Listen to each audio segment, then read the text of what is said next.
L'IA est en train de redéfinir le commerce de détail en profondeur, en transposant le type d'automatisation et de professionnalisme autrefois mis en œuvre dans l'industrie manufacturière. Dans le cas présent, il s'agit principalement de décisions marketing fondées sur les données et de capacités médiatiques en magasin. Axians, une entreprise du groupe Vinci, démontre que l'IA n'est pas un simple jouet pour les étudiants de premier cycle qui échouent à leurs examens et sont en recherche d'inspiration. C'est au contraire un outil high-tech industriel de pointe qui œuvre à la croissance et à l'amélioration de la gestion des magasins. Cependant, comme souvent en matière de technologie, il y a un côté sombre. Une autre face qui est plus inquiétante et dépeint un avenir du retail, où les licenciements continueront de pleuvoir, principalement pour les enseignes qui ont raté le coche de la personnalisation pilotée par l'IA. Des interviews, des chiffres, des faits, des études. Pas de blabla, ce sont les podcasts de Visionary Marketing disponibles sur toutes les bonnes chaînes de balado-diffusion. Bonjour et bienvenue dans les podcasts de Visionary Marketing. Le sujet du jour, IA et Retail, les files d'attente d'aujourd'hui, les emplois demain, avec Hugo Gonçalves d'Axians.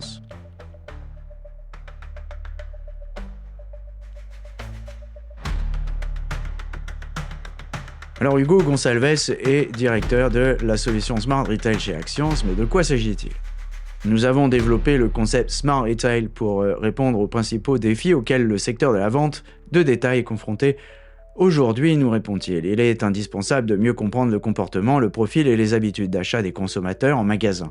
Nous fournissons ces insights afin d'améliorer l'efficacité des magasins et de permettre une prise de décision fondée sur les données. Alors, pouvez-vous nous décrire le processus de Smart Retail ? Avons-nous demandé à Hugo Gonçalves. Il nous répond. Nous utilisons l'IA et le computer vision pour le mettre en œuvre.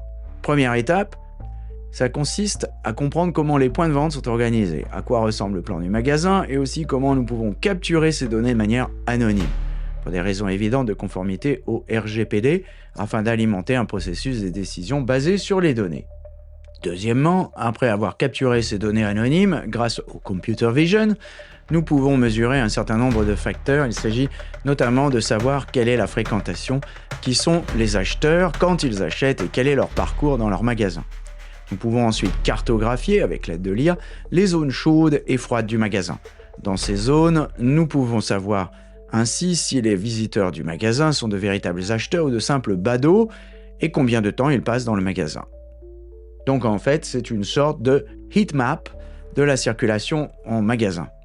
C'est exactement cela, nous dit Hugo Gonçalves. Grâce à cette cartographie, nous pouvons également comprendre les produits qui attirent les consommateurs et combien de temps ils mettent à les évaluer. Avec l'IA, nous montons d'un cran dans la connaissance client. Cela comprend le test et la dégustation des produits. L'IA nous aide beaucoup dans la vente de chocolat ou de parfums, par exemple, deux secteurs où le test du produit joue un rôle essentiel. Grâce à ces technologies, nous pouvons détecter si un client qui teste un parfum décidera ou non de l'acheter par la suite. Cela signifie donc que vous automatisez le travail des professionnels de l'étude des comportements des consommateurs en magasin. En effet, nous dit-il, autrefois ce travail fastidieux constituait à analyser les vidéos pendant des heures afin de comprendre le comportement des clients, les habitudes d'achat et les possibilités de personnalisation. Dorénavant, nous disposons d'IA capables de traiter les vidéos de télésurveillance d'un magasin enregistré en 24/24. Nous pouvons traiter toutes ces données et en tirer des informations précieuses ainsi que les données enrichies par l'IA et le computer vision. Vous capturez donc, nous demandons à M. Gonçalves, un flux d'images à l'aide de caméras installées dans les magasins. Mais comment cela fonctionne-t-il ? Et il nous répond. Ce processus est l'exemple parfait de l'application de l'apprentissage automatique et de l'IA. Il n'est pas nécessaire de recourir à des dispositifs intrusifs supplémentaires. Nous utilisons les caméras de vidéosurveillance existantes dans les points de vente. Nous appliquons ensuite le traitement d'images de l'IA, image par image, sur les enregistrements existants. Les données recueillies sont ensuite reconnues et classées automatiquement par l'intelligence artificielle. En résultant, nous obtenons de nombreux indicateurs clés de performance comme la qualification des passants acheteurs, l'identification des zones chaudes et froides, comme je l'ai indiqué précédemment. Nous nous connectons également à d'autres systèmes d'information tels que les systèmes de gestion de la relation client, CRM, les ERP ou les terminaux en sortie de caisse. De cette manière, nous sommes en mesure de faire correspondre nos données avec les chiffres issus des ventes.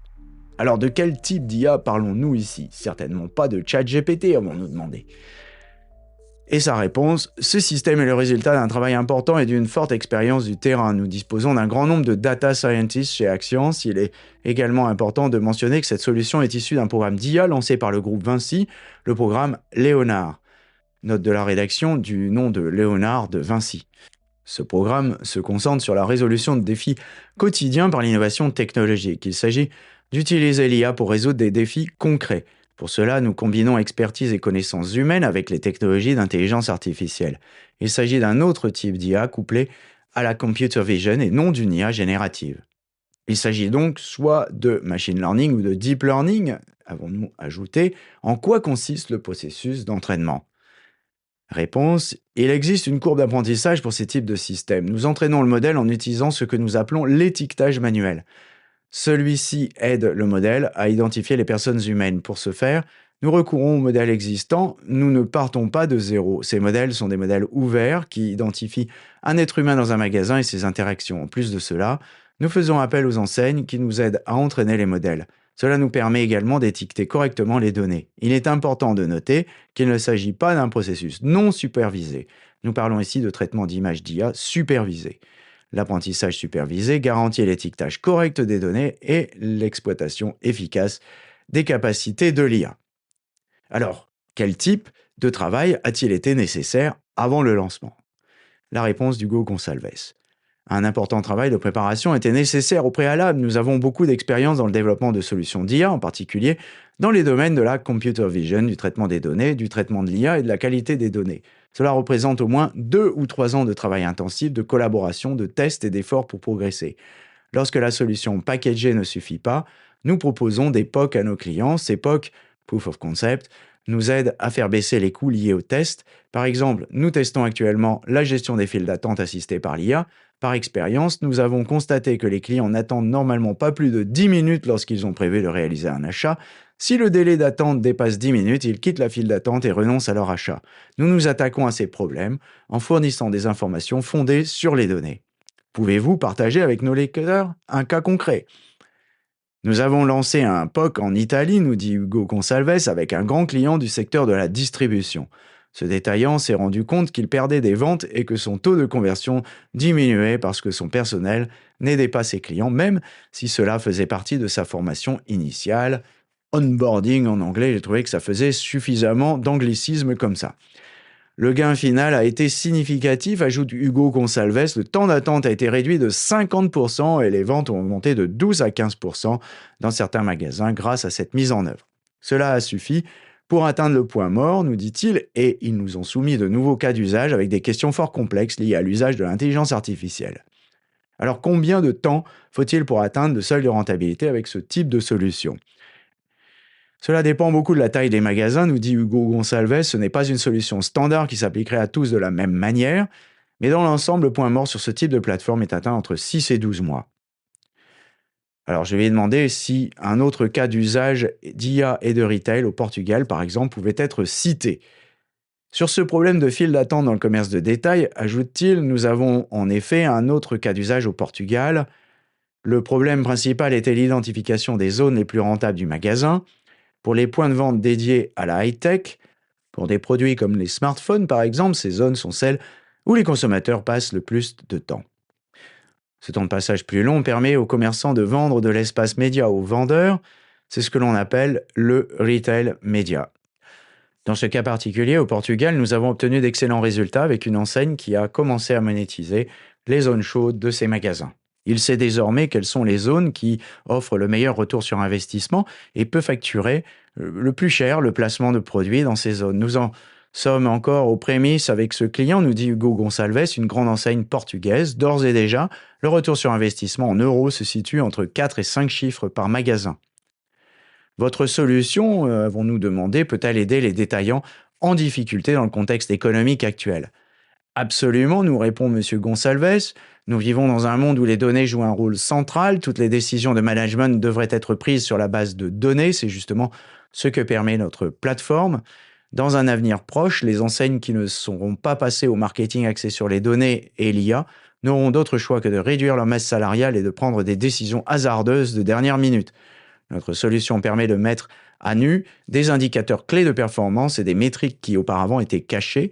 Grâce à l'approche fondée sur les données, nous sommes capables de réduire les redondances et de faciliter la prise de meilleures décisions managériales. Dernière question, IA et retail, dans 5 ou 10 ans, le commerce de détail restera-t-il une activité fortement consommatrice de main-d'œuvre? Réponse de M. Gonsalves, avec ses solutions IA, le commerce de détail ne sera plus aussi dépendant de la main-d'œuvre. Nous allons assister à une reconfiguration majeure des enseignes. Dans les magasins de luxe, le personnel continuera à nous assister dans nos achats. Pour les achats quotidiens, par contre, il faut s'attendre à une réduction significative du personnel. À l'avenir, le commerce de détail ne sera plus aussi dépendant de la main-d'œuvre.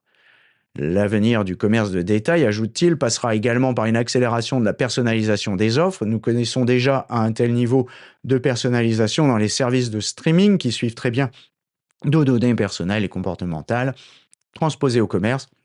Cela signifiera que chaque consommateur disposera d'un catalogue sur mesure adapté à ses besoins. Pour rester dans le jeu, les détaillants devront posséder une connaissance approfondie de leurs clients. À l'avenir, au-delà de ce niveau élevé de personnalisation, chaque client exigera une expérience de service après-vente adaptée à ses propres besoins. Et maintenant, je vous laisse en compagnie d'Hugo Gonsalves pour cette interview réalisée sur Tech for Retail et forcément dans un environnement assez bruyant. Vous nous excuserez pour la qualité de cet enregistrement. So here I am at Tech for Retail with Hugo Gonsalves from Axians. You're in charge of the smart retail solution at Axians. What is it? So, in fact, Smart Retail was born with a couple of challenges that the retail today has, right? So, we need to understand very well what is our store, what are our clients, how they are divided in terms of age, gender, if they are working during the day, they do some shopping or not, if they are with their kids. So, in fact, we are using and trying to understand what is this kind of customers, and we want to improve the shop floor, not only the shop floor, but also to improve and have more data inside and take data-driven decisions on it. Okay, so how does it work precisely? Yeah, we are using AI and computer vision to work and help us to do this. So the first step is to understand how are the shops organized, what is the shop floor that we have, and also to understand how can we capture this data to be data-driven, right? So after having this data and having the computer vision, we have a couple of things we need to understand. As we are processing this video, we want to be anonymize it. We don't want to understand the faces of the people. So in terms of GDPR, it's very important to have this today. We just need to have some bounding boxes and having the computer vision to identify what kind of persons are buying, when they are buying, and also what is their paths during the shop floor. So we need to understand, and with the help of this AI, we are able to understand what are the hot zones and the cold zones within the store. And within the hot zones and cold zones, we are able to understand if the people stop by, if they are passers-by, and how much time does it take doing that buys. So typically what you're doing is some sort of heat map within the store, isn't it? It is. And with this heat map, we are also able to understand what are the products they are looking at, how much time does it take, and we are taking this to a new level. That's where we want to be.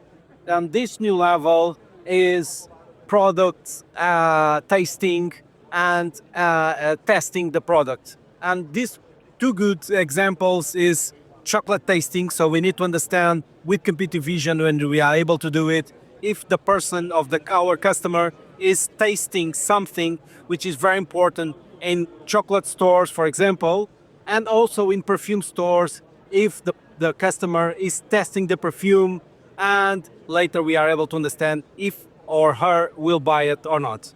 Okay. So in essence, what you're doing now is sort of automating something that used to be done on the shop floor in the past. I mean, people would put cameras on the shop floor and then look at how consumers would consume and would go to what shelves and do what. Now you can do this automatically, isn't it? Yeah, it is. It was very tedious work of having someone looking at hours and hours of video, trying to understand what kind of customers, what is the customer clusterization, what is their buying habits and everything. So now we are having AI that is able to process from 24 hours of video, right? All the time that the store is open, we are able to process it and have all that insights and have all that data enriched by the AI and computer vision.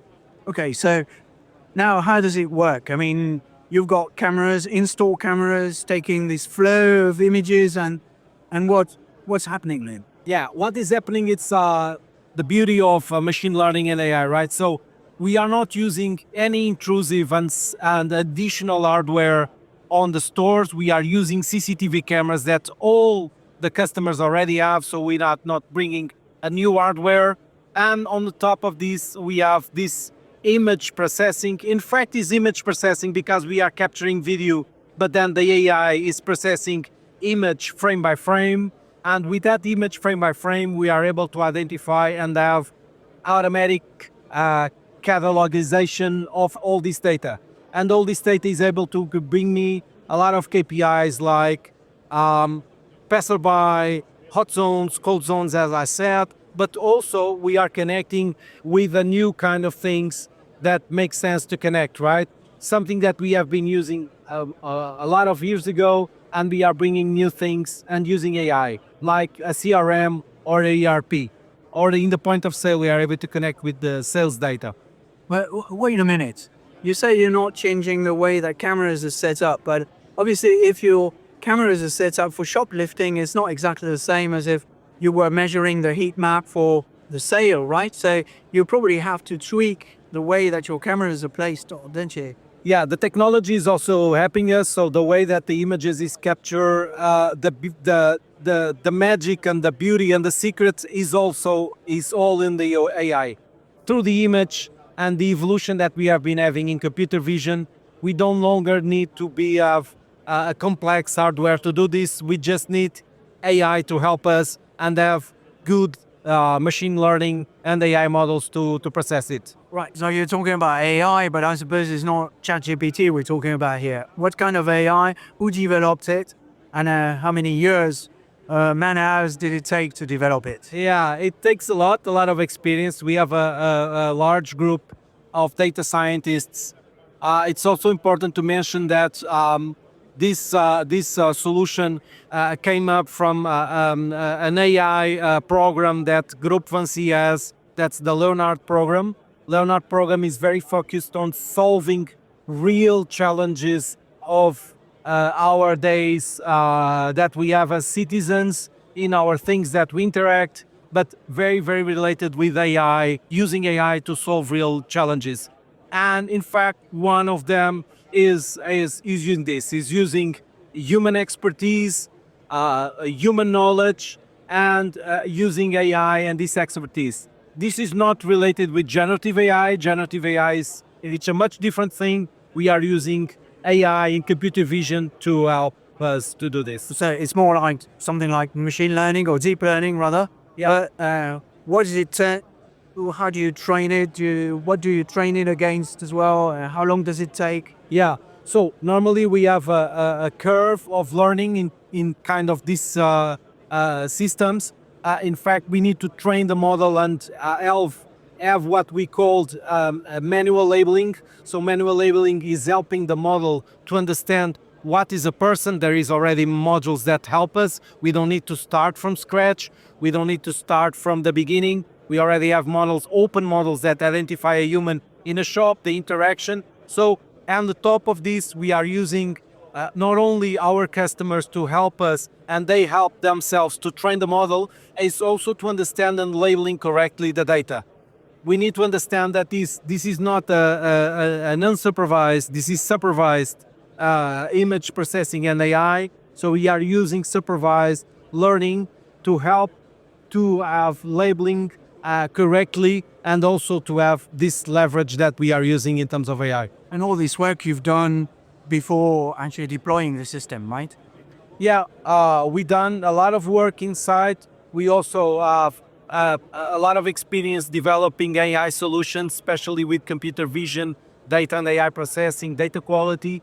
And in fact, this is at least 2 or 3 years of tough work, working together, testing and trying to understand how can we move forward. Our approach is also a very understandable approach for our clients, because normally we have this platform, we position this platform, but we also have what we call POCs. POC is something like a proof of concept, right? So POC is something that we want to propose to the clients. And normally we don't have the solutions for everything. So the POC help us to reduce the investment from client side to test. For example, now we are testing queue times. Queue times, it's something very useful when we are servicing our clients. And from our experience and what we have been doing, normally a human, when he's buying something, it no longer takes more than 10 minutes to wait. If it waits more than 10 minutes, it will leave the queue and will not buy, right? So we are helping on that kind of things on these sites. You see, that doesn't apply to Britain there. No, and we also know that when we are on any amusement parks like Disneyland, everyone needs to wait, everyone wants to wait, but we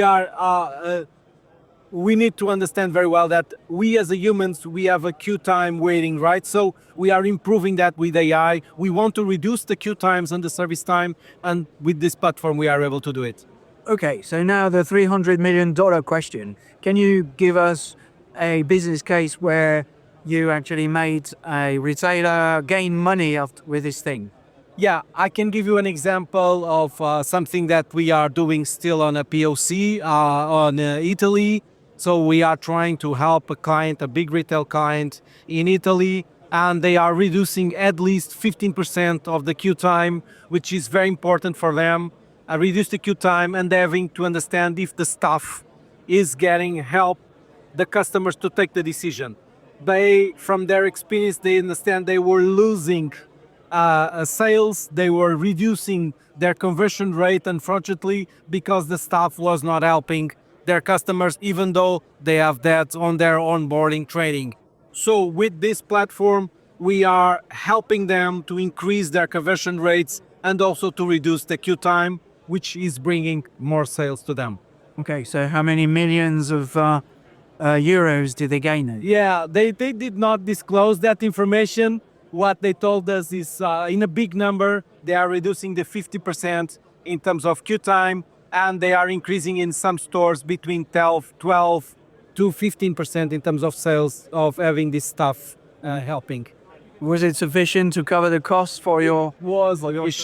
It was sufficient to cover the cost, and they are also already challenging us with new use cases, very hard use cases in terms of solving in AI.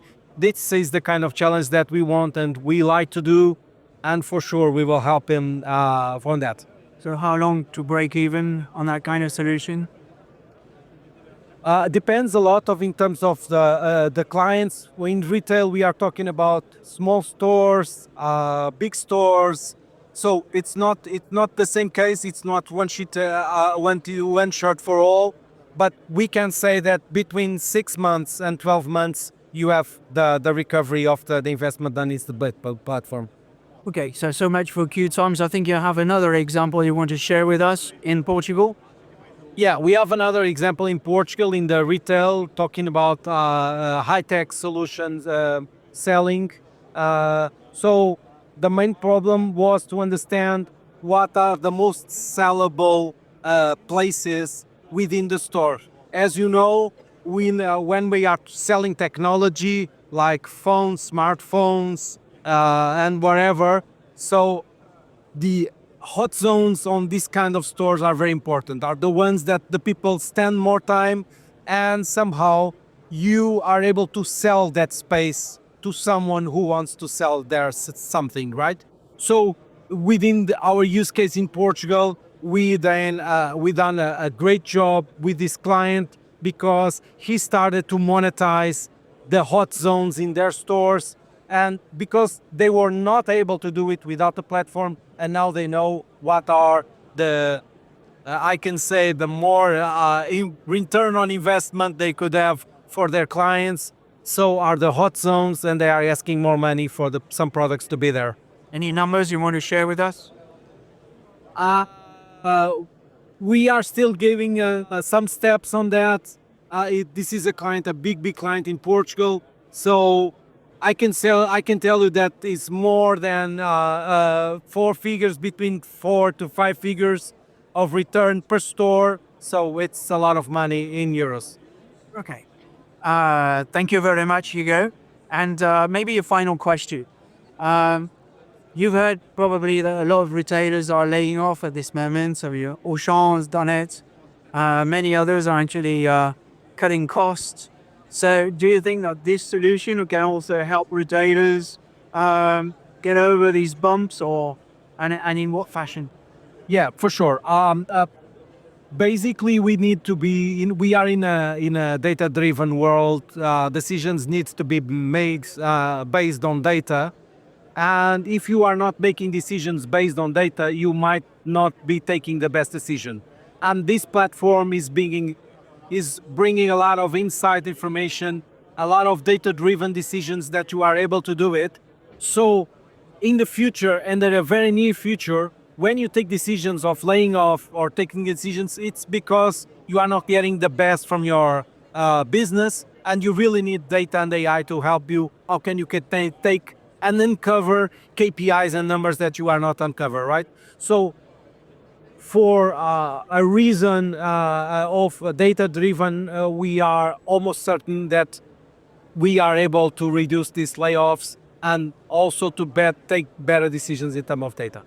What do you think that retail will look like in, say, 5 or 10 years? I mean, with all these AI solutions, will it still be a people-intensive business or not? It will not. It will be a big reconfiguration in terms of stores. The high luxury stores will still continue to have a staff getting near to us, helping us to do the buy. When we are buying normal things that we are not talking about, like retail, it will reduce a lot of persons in terms of staff. We will also have a hyper customization.